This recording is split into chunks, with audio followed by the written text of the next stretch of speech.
A child's blood-curdling scream shattered the soft jazz of the five-star restaurant. Every head turned toward the corner booth. Lily, it's just a stethoscope. See? It's safe. I promised. No, get away. Don't touch me. Please, Habibti. The doctor came all this way. Just let him listen to your heart. That's all. She knocked the tray of instruments to the floor, silver clattering across marble. Every guest stared in shock. Hassan's voice cracked with a father's desperation, but Lily only pressed herself deeper into the booth, her small body rigid. Mr. El Amin, I can't force her. This has gone on for months. Unless she cooperates, I can't help. That terror. I've seen it before. In the children's ward. Enough. We're leaving. There's no point. As Hassan reached for his coat, a waitress in a burgundy apron stepped forward, her eyes steady. She moved through the frozen crowd toward the booth. Miss, please. This is a private matter. There's nothing you can do. I know. But I also know that look. Let me just sit with her for a moment. Before Hassan could protest, Mia knelt beside the booth. She didn't reach for Lily, didn't even speak at first. She just placed her own hand palm up on the seat. What is she doing? That's not any standard technique. After a long, frozen moment, Lily's small hand drifted forward, not to take the doctor's instrument, but to touch the stranger's open palm. That's it. Feel this. Just a little press.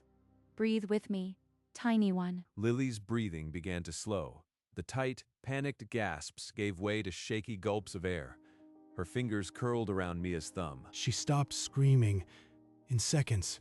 How is this possible? I used to work with children. The ones who were most afraid taught me something.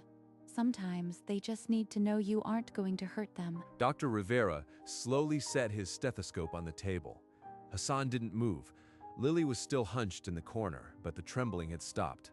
For the first time in months, she looked at an adult without screaming. Mia began to hum a soft lullaby. The melody, low and steady, seemed to thread through the room, pulling Lily's breathing into a calmer pattern. That song, it feels like a hug. Just listen, Pequena. You are safe. No one will hurt you while I am here. She's not screaming. A waitress with a song did what I couldn't. Lily's arm extended, trembling but open. Her other hand stayed wrapped around Mia's fingers. She didn't look at the doctor. She looked only at the waitress. I am just going to listen. Take a deep breath, sweetheart. That's it. The stethoscope touched her chest. Lily flinched but held still. Hassan's hand shot out and grabbed Mia's free hand, a desperate, silent thank you. Heartbeat is strong. Lungs are clear. She's stable, but she still needs a full checkup. Mr. El Amin, this was a step, not the end. I'll pay you twice your salary. Please, come work for Lily. You've done more in minutes than we've managed for months. Leave everything for a girl I just met? But her hand is so small and I can't say no. I'll do it. I'll take care of her, Mr. El Amin. But before they could leave, Dr. Rivera pulled Hassan aside, his face tight with concern. She needs a full workup, Mr. El Amin. If we don't find out why she's so afraid, her health could deteriorate. I understand. I'll bring her back tomorrow, and Mia will be with us. That evening, at the El Ayman mansion, Lily waited by the grand front door.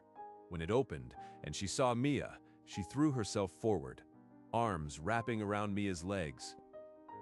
You came back. You really came back. I promised, didn't I? I am here now. Hassan stood in the doorway, watching the girl who had refused every doctor now cling to a waitress she'd just met. She's never done that with anyone, not since her mother. I am in deeper than I expected, but I won't walk away from her now. 3 days into her stay, Hassan's security chief placed a photograph on the study desk. No record, no explanation, just Mia Oliveira, younger, beside an elderly nurse. She told me she volunteered. This looks different.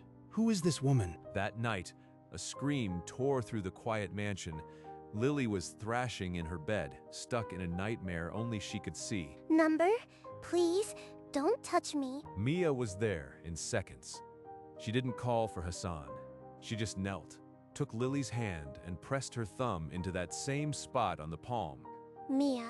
From the hallway, Hassan watched the nightmare dissolve. The photograph in his pocket suddenly felt heavier. You have a gift, Mia, but I need to know.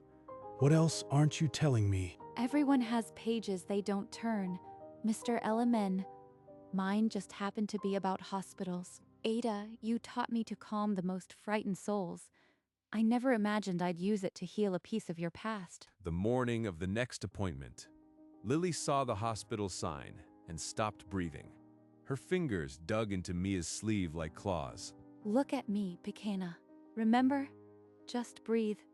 We do this together, you and I. Mia began to hum the same lullaby, low and steady, her thumb pressing lightly into Lily's palm.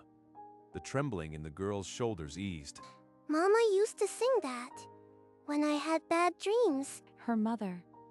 The same melody. It's not possible. She looks like she's seen a ghost. Why did Lily's words hit her like that? Lily, your mama. Did someone teach her that song? I don't know. She just always sang it. Then she went away. The pieces clicked into place with brutal clarity. The photograph Hassan found, the nurse who taught her the ritual, the patient Ada described. It was all the same story. I have to tell him. Lily's mother was Ada's patient. This song is hers. I am the bridge. Later that afternoon, Mia slipped away to the cemetery where Ada was buried. She needed to be sure. Ada, you told me about a patient once. A young mother. Was it her? The most frightened children, Mia. They don't need words, just this. A press, a song, a promise they're not alone. Ada taught her the technique on a rainy afternoon, but the lesson ran deeper than Mia ever understood. I had a patient years ago, Amira. She was so scared, but she hummed the song I taught her until the end. In that dim hospital room, Ada held Amira's hand, the same gesture she would one day teach a young volunteer. Ada's photo. And the woman in Hassan's locket. It's the same face, the same mother. She remembered the picture Hassan had shown her, Amira smiling with a small lily on her lap, the same woman Ada called her special patient. No more secrets. I have to tell him everything. Ada sent me to this family. She turned and walked back toward the mansion, the photograph pressed to her heart. The silence was almost unbearable. Mia, you've been distant since the hospital. What did you find? This woman. Her name was Ada. She taught me everything I used to help Lily. The name didn't register at first, but the face did. Hassan's hand trembled as he reached for the photograph. Ada. She was Amira's nurse. In the final weeks, she was with her when I couldn't be. She told me about a young mother. She taught her a song to calm her fears. I didn't know until today that it was your wife. Baba? Mia? Why are you sad? Is that the lady from the hospital? The one in the picture? Yes, Pequena. She took care of your mama a long time ago. She taught her a song, the same one we sing. Hassan couldn't answer. He just nodded, a single tear tracing the line of his jaw. Lily looked at the photo, then at her father. She didn't understand, but she felt the shift, something sacred and heavy moving through the room. That melody. Amira composed it when Lily was born. She would hum it every night. Lily, without prompting, began to hum the same tune. Her voice, small but steady, filled the aching silence. She sang it to you, didn't she? Every night until she couldn't. Yes. Then she went to the hospital, the bad place. I thought the music died with her, but it didn't. It was waiting. He turned away, his shoulders shaking. Mia didn't hesitate. She stepped closer, offering her hand. I am so sorry for your loss, but her song is still here, and I will sing it until Lily no longer fears. You've given my daughter her mother's voice back. That is not a wound. It is a miracle. Mama sent Mia. In that moment, the photograph of Ada seemed to glow on the table. A legacy forged in fear was becoming their salvation. Over the next few days, Lily filled the mansion with sounds it had lost. Laughter, humming, and the gentle scratch of crayons on paper. Mia, look. This is Mama. This is the nurse lady. And this is you. We're all holding hands. It's perfect. Pequena. Ada would have loved to see this. Your mama would be so proud of you. In the kitchen, flour dusted the air. Mia taught Lily to roll dough, and for the first time, the child's laughter echoed against the marble counters. She hasn't laughed like that since before Amira got sick. Mia, I don't know how to thank you. You've brought light back into this house. She was always there, waiting for permission to be a child again. I just opened the door. But on the wall beside them, a calendar hung with a date circled in red. In 3 days, Dr. Rivera would need the full workup. The hospital again. But Mia will be with me this time. I can be brave. The songs and stories had built a fragile armor. Whether it would hold in the cold, white rooms remained a question none of them could answer. The night before the hospital, sleep refused to come. Lily lay rigid beneath the covers, her small heart pounding against her ribs. Mia, I am scared. Don't let them take me to the bad place. I am here, Pequena. Remember the press? Breathe with me. You are safe. But what if I have to go alone? Mama went to the hospital and never came back. Please don't leave me too. I will not leave you, Lily. Not tomorrow, not ever. I promise on Ada's memory. Forever? You'll stay with me and Baba, and we'll be a family? Yes, Pequena. Forever. Now close your eyes. I'll sing until you sleep. The lullaby rose softly. Lily's breathing slowed, each note a thread stitching her fear into something manageable. Mia lingered a moment longer, then stepped into the hallway where Hassan was waiting. No words passed between them, but the weight of her promise hung in the air. Together, they sat in the quiet living room, knowing everything had changed. Tomorrow would test them all, but for now, the house held its breath. Morning light fell cold and white on the hospital steps. Lily stood at the entrance, her feet refusing to move. The bad place again, but Mia promised. I won't be alone. Remember, Pequena, I am right here. We do this together. Good morning, Lily. I have some stickers inside. Would you like to pick one? Lily's hand tightened around Mia's, but she didn't scream. She nodded once, a tiny signal of surrender. She's actually walking in. After all these months. You are the bravest girl I know, Lily. Your mama is watching, and she is so proud. The door to the exam room loomed. Lily stared at it as if it were a cage, but her feet kept moving. Don't let go, Mia, okay? With Mia's hand still firmly in hers, Lily stepped inside. The door clicked shut behind them, and Hassan was left holding his breath. Inside the exam room, the air was sterile and cold. Lily climbed onto the padded table, her small body rigid against the paper sheet. Hush now. Pequena, the stars are awake. They are watching over you. It is the song. Mama's song. I am not alone. That is a beautiful melody. May I listen to your heart now, Lily? Lily did not answer, but she did not flinch. When the cold stethoscope touched her chest, she squeezed Mia's hand until her knuckles whitened. The lullaby continued, soft as a lull, and Lily's breathing, though shallow, never stopped. Outside the observation window, Hassan stood rigid. He could not hear the music, but he saw his daughter's lips move, mouthing the same tune Amira once hummed. She is doing it. Amira, can you see her? Lily's tears fell freely, but they were not tears of panic. They were release. Good girl, Lily. Almost done. You are so brave. When the examination finished, Dr. Rivera let out a slow breath and set his instruments aside. Lily's eyes were red, but her hand never left Mia's. Her lungs are clear, heart is strong. But there's a small node we should remove. Just a minor surgery, routine. It's important. Surgery? Is it dangerous? Very minor. She'll be asleep, won't feel a thing. and I'll be there the whole time. I am not scared anymore. Mia will be with me. And Mama's song. Dr. Rivera scheduled the procedure for the next morning. Lily, exhausted but proud, gave him a weak high five before her father scooped her up. Hassan carried Lily through the hospital doors. She rested her head on his shoulder, a small sigh of relief escaping her lips. Ada was right. This touch, this song, it's more than a ritual now. It's their lifeline. At the mansion, they tucked Lily into her own bed, the stuffed nurse bear at her side. She slept deeply, the lullaby still humming somewhere in her dreams. Downstairs, Hassan and Mia sat in silence. The hardest step was still ahead, but for the first time in months, the fear in the house had quieted. Morning came, and with it, the quiet walk to the operating room. Lily wore a tiny hospital gown, clutching her stuffed nurse bear.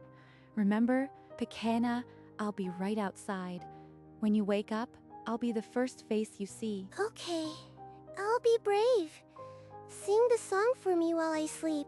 The OR doors swung open, and Lily stepped inside, her gaze fixed on Mia until the last moment. In the waiting room, time stretched thin.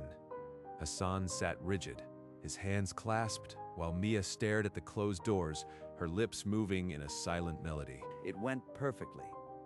She's in recovery and asking for Mia. Mia barely heard the rest. She rushed to the recovery room, where Lily lay on a small bed, her eyelids fluttering open. Mia, I dreamed Mama was singing with you. Hassan appeared in the doorway, tears streaming freely.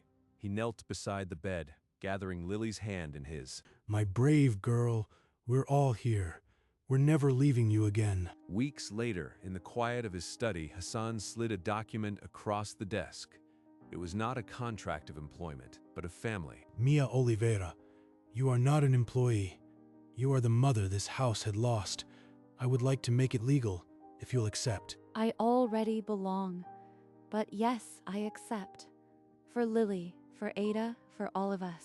Outside the window, Lily's laughter rang across the lawn.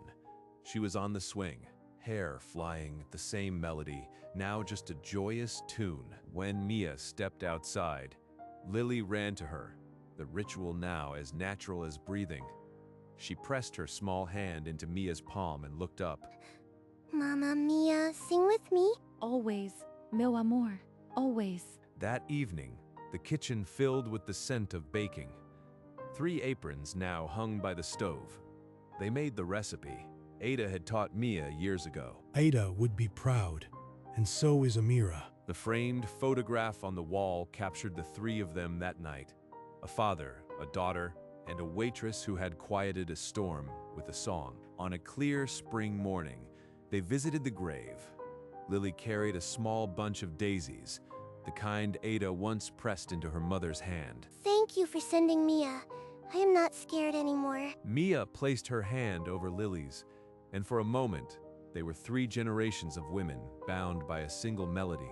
Ada gave my wife peace in her final days, and through you, she gave my daughter her life back. I have no words for that debt. Ada would say, the debt was never ours to carry. She'd just hum a few notes and tell us to pass it on. The locket around Hassan's neck felt warm against his chest. Inside, Amira's picture was joined now by a small sketch Lily had made of Ada. 2 women I owe my family to. One I married, one I never met, but both are here. Lily began to hum the lullaby, and the breeze seemed to carry it across the gravestones. Even the birds fell silent. You were right, Ada. The frightened ones just need a press, a song, and the promise they're not alone. They stood together until the song faded. A family not born of blood, but sewn together by the threads of a kindness that refused to die. A year later, the hospital halls no longer felt like a cage. Lily walked into Dr. Rivera's office, holding Mia's hand, her posture straight and sure. Lily El Amin, look at you. No tears, no screaming. I almost didn't recognize this fearless girl. The old me is gone. Now I am brave, because my mama in heaven sent Mia to show me I don't have to be scared. She climbed onto the table without hesitation, extending her arm for the blood pressure cuff, as if it were a greeting. Heart is strong. Lungs are clear. The node is completely gone. Lily, you are the picture of perfect health. See? I told you. Mama's song and Mia's hand, they fix everything. Even the bad place feels safe now. Mia met Hassan's gaze across the room. No words passed between them, but the silent gratitude filled the space. We owe it to you, Mia, and to Ada and Amira. They are all here in this room with us. In 20 years, I've never seen a recovery like this. You have a remarkable family, Lily. On the wall, the calendar was circled in red with a single word, all clear. Lily's laughter echoed down the hall, a sound that had once been unimaginable. That evening, the house settled into a soft quiet. In Lily's bedroom, the fairy lights cast a gentle, dreamy glow. Ready for your song, Pequena? Mia, will you always be here, like tonight, and every night? Always. Meu amor. There is no future where I leave you. This is my home. She pressed her thumb gently into Lily's palm, the familiar ritual, then began to hum. The lullaby rose, soft as breath. Lily's eyelids fluttered, then closed. Her grip on Mia's hand never loosened. Ada, your song is still here, and it will be as long as I live. She leaned down and kissed Lily's forehead, then tucked the nurse bear closer. Outside the door, Hassan stood silent, watching the peace he never thought would return. His locket was warm against his chest. The house, once hollowed by grief, was full again. And in the stillness, the lullaby whispered on. Down the hall, the balcony doors stood open. Mia stepped out into the cool night air, where Hassan leaned against the railing, 2 glasses of wine beside him. I never thought this house would feel warm again, but tonight it does. Neither did I. I used to think I'd be a waitress forever, just passing through people's lives. Amira would have loved to meet you. She always said the right people come at the right time. For a long moment, they watched the stars, the city, a distant glitter below. The silence was comfortable, shared. To unexpected families then. I don't know what tomorrow holds, but I know she belongs here. His locket rested against his shirt, the tiny portrait of Amira catching the starlight. Grief and gratitude had finally made peace. This is where I was meant to be.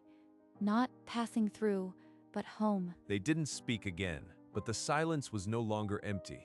It was full of everything that didn't need saying. In the corridor outside Lily's room, a simple burgundy apron hung in a frame. Beneath it, a small plaque read, "Where it all began." Beside Lily's bed, a small wooden shelf held treasures. Among them, the photograph of 3 women, Amira, Ada, and a young Mia, smiling across time. Hassan's locket now held 3 portraits, Amira, Lily, and Mia, a family forged not by blood, but by the invisible threads of a kindness that refused to die. The formal family portrait still hung in the living room. Gone were the stiff poses. In their place, genuine warmth. A billionaire, a waitress, and a girl who had learned to laugh again. In the kitchen, 3 aprons now hung by the stove. One crisp and new, one tiny and flour-dusted, and one faded burgundy, never to be worn again. Lily's latest drawing was taped to the fridge. A stick figure family, beneath a rainbow, with wings on the woman labeled Mama in heaven. The lullaby was no longer just a song. It had become the heartbeat of the house. A melody that started with a frightened girl and reached back 3 generations. And in the quiet moments, if you stood in the hall, you might hear it, a waitress humming, a child echoing, and the faintest whisper of a mother long past, still singing. The invisible threads that bind us, a gesture, a song, a promise, they are stronger than fear, stronger than time. They are the only things that ever really save us. And so it was that a waitress in a burgundy apron, armed with nothing but a song, reminded a billionaire and his daughter that love never dies. It only changes hands. On Sunday afternoons, they returned to the park, the same bench beneath the old oak. Lily on the swing, Mia and Hassan side by side. Lily's laughter no longer held a trace of screams. It was pure joy, flying higher with each arc. She pumped her legs without a backward glance, the world a blur of green and gold. On the bench, they watched without fear. The space between them had long vanished. Mia's hand rested beside his. The silence carried every answer they needed. The camera pulled back, framing them as a single unit against the setting sun. A family forged in a moment, held together by a melody. Hassan touched the locket. Inside, a new photograph. Mia, Lily, and him smiling freely. A waitress in a burgundy apron had calmed a terrified girl in seconds with nothing but a song. But that was only the beginning. She had stitched them back from the edge, note by note. A waitress had brought them back from the edge. And that was the truest healing of all.